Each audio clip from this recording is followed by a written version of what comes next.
Hello and welcome to the Guna Talk. That's the one I wanted. Thank you so much for tuning in to talk about the European Super League that has now been rebranded into the European Premier League. It's a little bit crazy.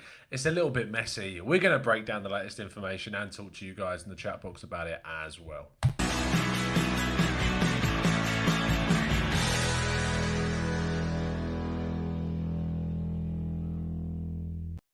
Now, the thought of a European Premier League or Super League, or however you want to call it, is not a new concept. This is something that's been around since the 1990s. It's been something that many supporters groups throughout the Premier League, and I'm sure abroad as well, have been pushing to get sort of clarification on the club's position about a European Super League / Premier League for a long time. And so far, clubs have remained fairly coy on the idea. They've not come out and said they will take part in it. They've not said that they won't. And you can understand why, seeing as if everyone ends up doing it and one club says that they haven't, that's a lot of money that they're about to miss out on. So first, we can't really aggrieve the club itself, speaking specifically about Arsenal, for not coming out and saying that they would not get involved with it. I also think, as a football fan and as a fan of Arsenal Football Club, that if the club were to turn around and say that they wouldn't get involved with it, I'll be pretty annoyed. Not because of my opinions about a European Super League coming to the fore at all. More down to the fact that if it was to happen, it doesn't matter whether Arsenal turn around and say that they don't want to do it, because it would probably happen anyway. I understand that there are a lot of principled people, especially amongst the Supporters Trust, that have wanted clarification on Arsenal's position on a Super League for a long, long time.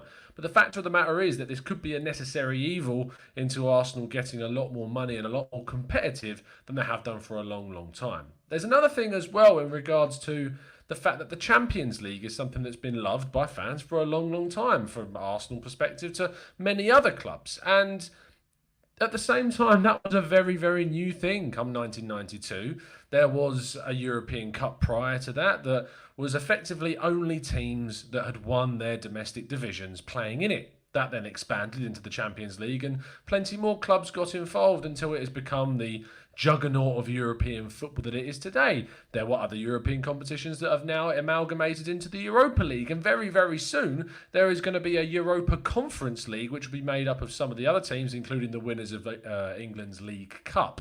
So this is not a new thing. To see changes in European football is not a new thing at all. The problem is that one of the most vocal parts of social media's football sphere is a young generation. Is people like myself that have only been around and witnessed the Champions League and are very used to the Champions League and quite like how the Champions League format is going. And that's coming from a fan of a club that isn't even in it right now, and fingers crossed will be by the end of the season.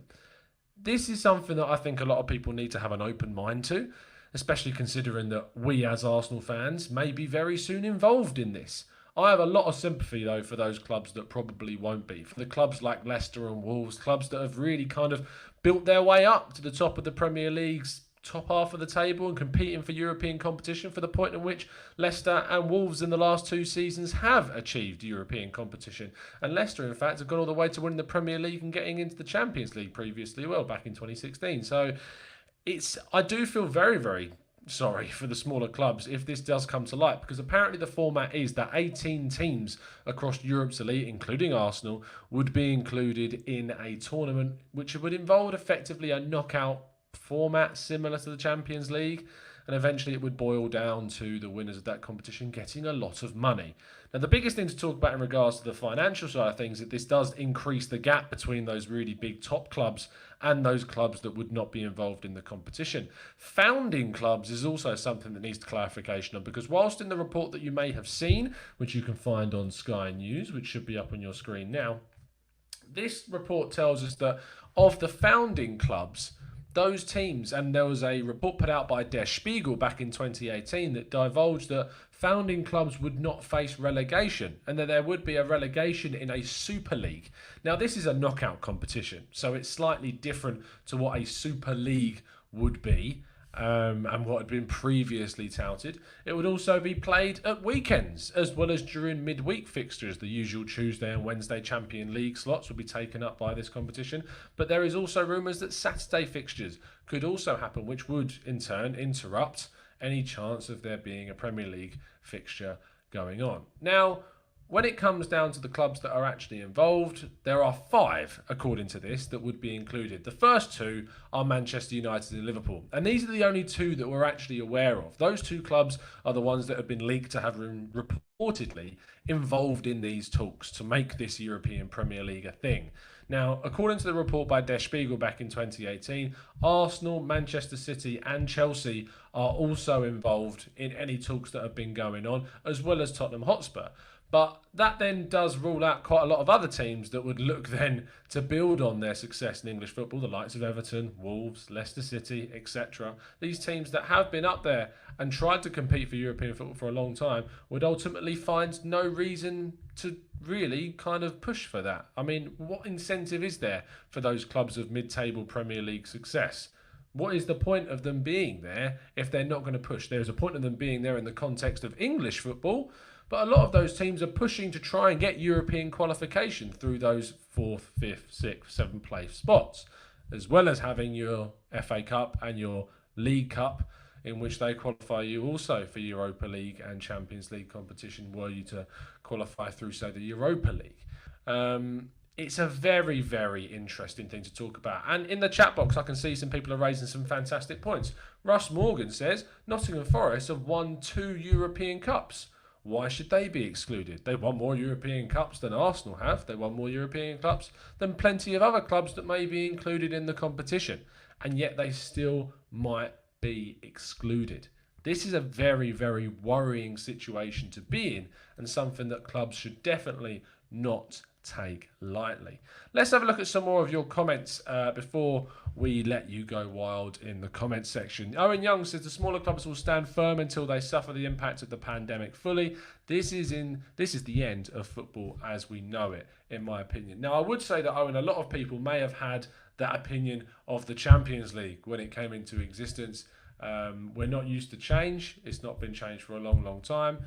But change is not something that is new. Change has happened significantly on the European stage, and we're even seeing it happen now with the Europa Conference being brought in very, very soon as well. Kevin Jean says, if it's a closed league with no relegation, it will be like the NFL, which will kill the passion of football, where teams that get relegated is not punished. Not like the NFL, the worst gets rewarded. Now, teams in the Premier League that get relegated still get rewarded with the likes of parachute payments, etc. They still get a lot of money.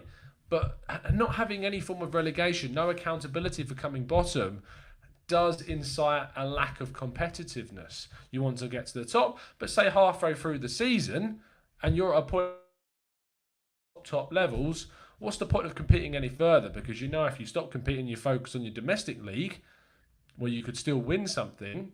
What's the point in competing in the European Premier League if there's no relegation? There needs to be that threat. There's also the opportunity, as Glenn Cook says, for more injuries. That this is supposedly to replace the Champions League, and therefore there wouldn't be too much of an issue on that sense. Josh Arsenal says, everybody talks about how terrible this will be without any details. Could it be good for football? Well, let's look at the positives. If Arsenal was to get involved in a European Premier League, which is very likely at this stage, is that there would be a lot more competitive football for us to watch against Arsenal playing against some of the biggest teams in the world. And not only that, but Arsenal have struggled without that financial backing of the Champions League for several seasons now, and suddenly would find themselves flushed again with big top European money coming into the club. They would also be able to attract some of the biggest players again that haven't previously come because we've not had Champions League football. So the fact that Arsenal would be included in this could still benefit the club massively. This also goes to show the reasons why the club have not come out ever and completely condemned a European Super League proposal, because were it ever to happen, Arsenal would definitely want to be included in that for sure. Marquis says there is still relegation according to Sky. The founding members will be excluded from relegation for 20 years. Wow, that's a long, long time. Connor Bradley says founding members suggest there could be teams coming out and new ones coming in. Exactly, Connor, it does. And then it comes down to, how do we decide that? How does it decide whether the teams that are going into this league and coming out of this league, because there are clubs like AC Milan, who I see that are on the list of clubs put on that list by Der Spiegel, that are simply nowhere near the club that AC Milan used to be. AC Milan are definitely not as good a team as the likes of Lazio or Inter or Atalanta. and especially nowhere near Juventus anymore in Serie A. So they would definitely struggle. But if they are a founding member, even if they came bottom, they would not face relegation. And then how does that work? Because you're going to have a league system where teams could be finishing bottom, and a team that finishes in, say, I don't know, 10th place with 7 more teams or 8 more teams below them, then faces relegation because the teams that finish below them are founding members. Then where does the fairness come from that? It would be exceptionally strange to try and understand, and certainly something that in terms of sportsmanship, I'm not sure whether it work or not. Christopher Fung also highlights from an Arsenal perspective that we are going to get destroyed in this league. It would be fun to watch. When Arsenal have come up against big sides away from home, we have not been anywhere near that. When we've come up against the likes of Barcelona and Bayern Munich in the Champions League, we've not been able to compete against those teams. And whilst I'd love Arsenal to be involved in a European competition of the highest quality, Arsenal have typically come unstuck many, many times against these teams. So in terms of where Arsenal are at in their development, it probably couldn't be happening at a worst possible time for the club. But getting that money back into the club could be a good thing. Who knows at this stage? Javier says we don't deserve to be in this Europa Premier League. We can't even finish in the top 4. And that's looking at it from a very present day perspective. But I'm sure if you look at AC Milan, the like, you would say the same thing. The fact is that Arsenal are still one of the biggest teams across not just UK, not just Europe, but the planet. They also attract some of the biggest viewing figures amongst any club in the world. Arsenal are one of the most watched teams in the world. Behind, I think it is just Liverpool at this stage and Manchester United. So the UEFA, or not UEFA, but FIFA, because this is a FIFA-backed competition, I should say, not UEFA. Supposedly UEFA have not given it its backing yet. This being a FIFA-backed competition, they will want the teams with the biggest exposure possible, and that is why Arsenal certainly come into that bracket. To play Arsenal in there over, say, a Leicester City, it wouldn't make much sense commercially in terms of revenue because they just don't have the same global financial outreach that the likes of Arsenal do. Mitchell says, I welcome it as a Liverpool fan. Us top teams in relegation to reputation have been carrying the Premier League since '92. About time we were compensated correctly. I wouldn't say that, Mitchell. We've won Premier League since then. I would say that this is coming at a very, very good time for Liverpool Football Club, as well as the likes of Manchester City and Manchester United especially, and Chelsea too. But for the likes of Arsenal, it does not come at a good time whatsoever. Zamir says, can't believe Wenger would back this. Now, just because it is being backed by FIFA does not obviously mean it is backed by everyone within FIFA. Wenger purely is kind of employed there without... I don't see Wenger as one of the biggest decision makers within FIFA currently. I'm not sure whether he would have been backing of this, especially as a football manager, but that may have changed. Now he's in FIFA, he may back something like this. Coming from an Arsenal perspective when he was manager, that may have meant he had a different opinion on it at the time. Glenn Cook says, I'm curious what the financial package would be if you qualify compared to the UEFA Champions League right now. Well, the most recent financial implications of this are that there is a supposed $6 billion investment coming from JP Morgan, the bank in the US, which is going to help with the launch of this. So that should give you some idea as to how much money is going to be involved in this. It seems like an absolutely ridiculous amount of money that could be coming through. Richie Hartness says, I hope this won't happen, but it seems inevitable, and I hope not. Freddie McNay says, this means we will never win the Champions League. I'm out. I mean, I think you would be waiting a very, very long time for that to happen, possibly. Marquis says, why do our fans always accept Arsenal to be destroyed? Such defeatist behaviour. Every team goes through ups and downs, and Arsenal will compete with the best in the world again. Marquise, I mean, Arsenal fans in general are very reactionary. We're also very pessimistic quite often. And so I think that probably gives you enough reasons as to why we think that. Christopher Funk says, how will this work alongside the domestic leagues? This is meant to be running at the same time as the Champions League would and would effectively replace that. So playing in those midweek fixtures, playing maybe at the weekends too. There was a weird theory that I had that maybe when teams play each other, say Arsenal play Man United, Arsenal play Liverpool, the result of that game in the Premier League also affects their result in the European Super League. How strange would that be? That's complete theory, by the way. But to save time on games, maybe that is something that could happen. I doubt it, because it wouldn't be a fair playing field with the likes of Bayern Munich never coming up against one of their oppositions in their domestic sides, besides maybe Borussia Dortmund, or the other club that has been touted in Germany is Schalke, which is another very strange choice, but it is one of the biggest pools of viewership in Germany. So there is that as well. Manoj says, Tom, after 16 years of the down, we can't really blame the fans for being pessimistic. 16 years is a little bit too long, mate. I mean, I know you're referring to our last Premier League title, but Arsenal have won plenty of trophies since then. Augustine says we won't be depressed anymore because losing week in, week out will be our new normal. The pessimism is just so high. John G says, what sort of format will it be? It's going to be supposedly in a knockout style tournament similar to the Champions League, just involving the biggest teams across Europe.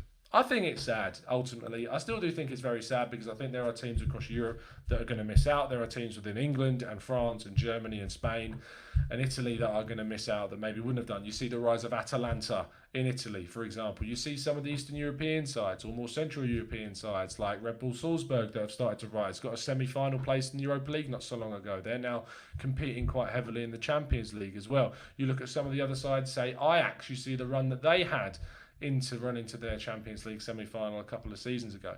I think this could be really good for the teams that are involved in it, but ultimately, in the whole scale of football and looking at it from a neutral perspective, ultimately I think this is going to be a very, very detrimental thing for a lot of clubs. From an Arsenal perspective, you can look at it very selfishly, but from a football perspective, I think it comes down effectively to greed coming into it, very, very much so. There's my thoughts on it. I want to know your thoughts in the comment section below. So if you have watched on playback, please make sure you do throw those into the comment section below. We'll be back tomorrow with a couple of shows previewing Arsenal's Europa League tie. Who knows how long we'll be in that competition with the lights of this going around, but we're playing Rapid Wien in the Europa League on Thursday, and we will have a preview for that with Wolfgang Gasperik, the FM football manager researcher for Germany and Austria, who is a massive Rapid Wien fan. So we'll be talking to Wolfgang tomorrow morning on that. It will be pre-recorded and uploaded for you later, because as you know, Wednesday shifts for myself now are into the evening. So there you go. You'll have that show a little bit later, as well as a very special interview to come out in sort of late afternoon. So hopefully you enjoy that content. I hope you've enjoyed this one. Please drop a like on the video to let me know you have. Please subscribe to the channel to let me know that you want to continue watching things. If you are a member, of course, massive thank you to you guys for helping to support the channel. And thank you to our TGT ambassadors, the real Janice, Alex, Gary, Brian, Carl, Owen, Aaron, Jared, 3 Points, Rohit, Ed, Matt, and Jimmy. Thank you all so much, guys, for your continuing support. I will see you again very, very soon. And as always, up the Arsenal.